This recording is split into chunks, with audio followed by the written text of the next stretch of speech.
Recently, I ran across a game that has grabbed most of my attention lately. I haven't had the heart to put it down, and I've been playing nonstop for about the last week, and I wanted to write a little love letter to it, in part as a way to kind of consolidate why I've enjoyed it so much, but also to make a point on why you might want to try it too. Because if you're anything like me, you might see this game and simply say it's a Minecraft clone.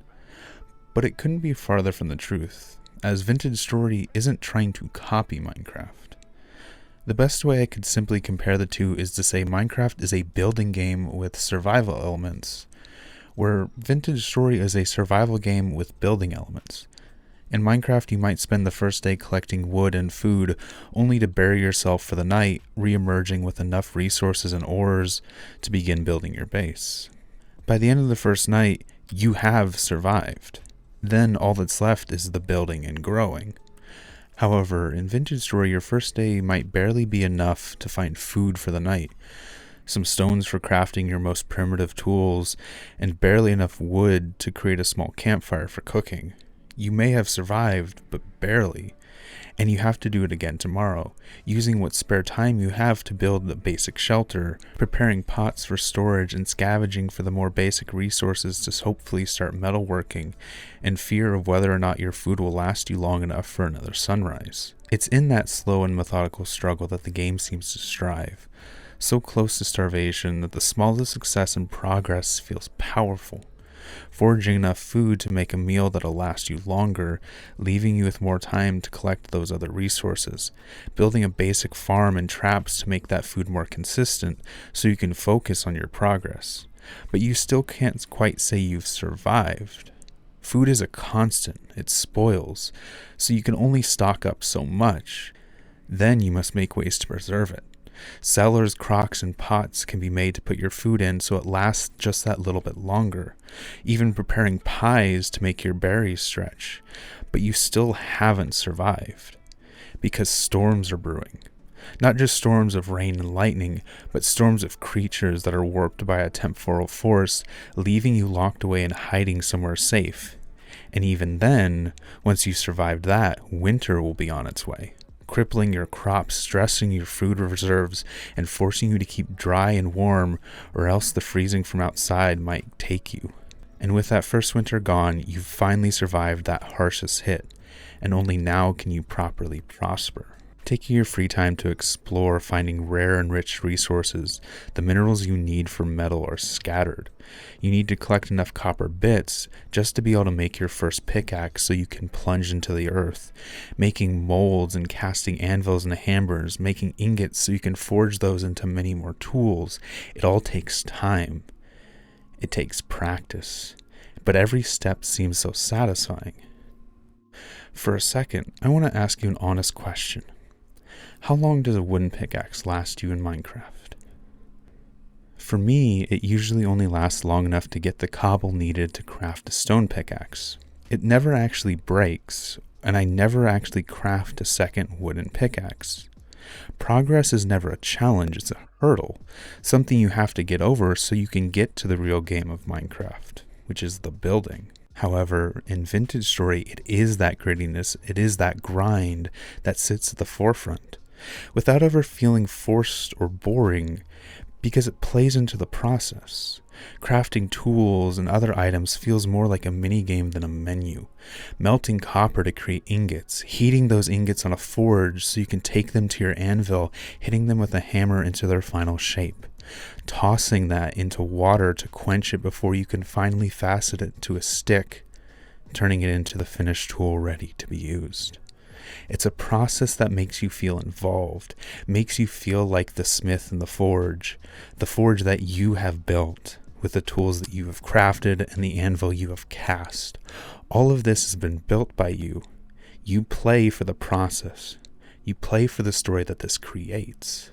It's a beautiful balance because every element seems so interconnected. Exploring, mining, foraging, farming, crafting, smithing, cooking, hunting, and even trading all have a place in this game and all work together to make something that's amazing. Something made even better by its multiplayer, as different players can take on different tasks, both by choice, but also by class. as I haven't even mentioned the game's different classes. In Vintage Story, you've got 6 base classes. The Commoner, who is the basic class with no major skills or drawbacks. The Hunter, who has a boost to speed and animal loot with even better craftable bows at the expense of melee damage and mining.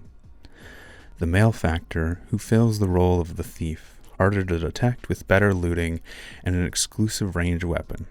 However, that comes at the expense of health and damage.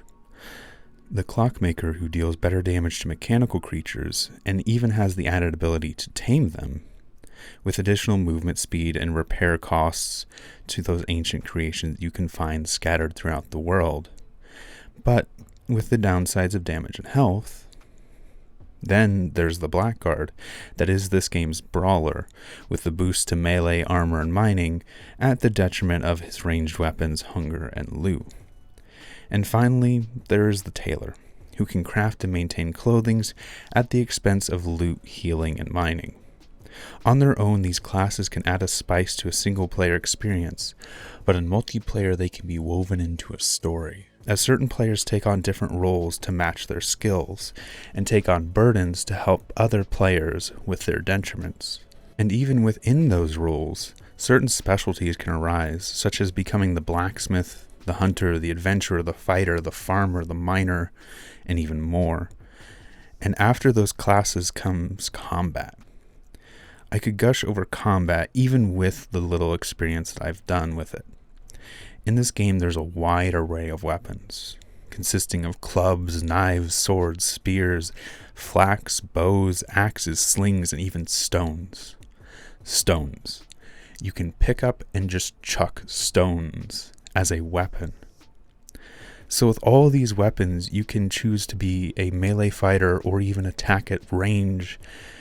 Each of these different weapons has its own statistics for damage, range, durability, and with some of them even having alternate uses, such as spears being used in melee or being used as a thrown weapon, including knives that can be used in combat, but are also useful for foraging and for collecting resources. All this together gives a good amount of options, including just using the tools you already have for farming. And then you're given an even wider array of armors, with improvised wooden armors, leather armors, gambesons, brigadines, chainmail, scale, and even plates that can be crafted from various metals, each having a flat damage protection, so if you have a strong enough armor and a light enough attack, you can completely negate an attack, as well as a damage percentage reduction for what damage does slip through.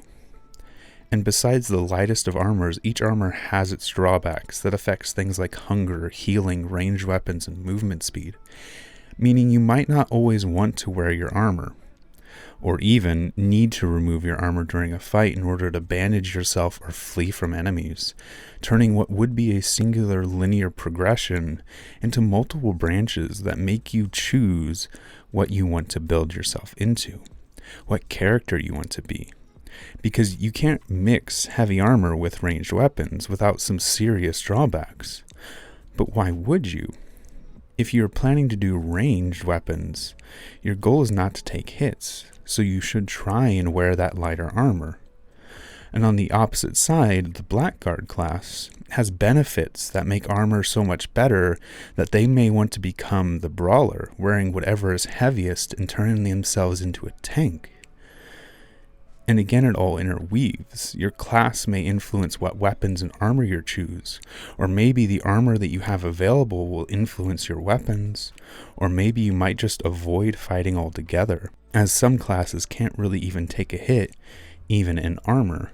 And there are genuinely so many of these little details that I don't have time to cover them all, such as torches burning out over time and needing to be replaced, preventing you from creating a safe space of light and leaving you feeling vulnerable at night, with more permanent light sources seeming more expensive. So often so that they're reserved for more important places like your home. And then fire itself must be maintained, it must be started and protected. The effort of touching a torch to a campfire to bring it to life, protecting it from the rain by building a fireplace, and the fear of darkness as water takes out your last light source because you jumped into a pond and it put your torch out. Things like animals trying to take your crops, turning those into traps to catch more meat, only to find that a fox had gotten in and killed your rabbits. All these little details begin to interconnect, down to the dust from falling gravel that fills your screen in such a way that, while playing, actually made me cough. And limited storage options early on led to you leaning your tools against walls and stacking wood next to where it would be used, not only creating a cluttered and lived-in feel, but also giving a visual representation of your resources. How much wood do you have? You would look at your stack and you can see it, without the needing of a number or a menu. So many of those small details, little things, that make this game feel gritty, that makes progress feel powerful, and that makes this game feel alive, and I love it. Preventing you from creating a safe space, and limited story, not only creating a cluttered and lived-in feel, but also giving a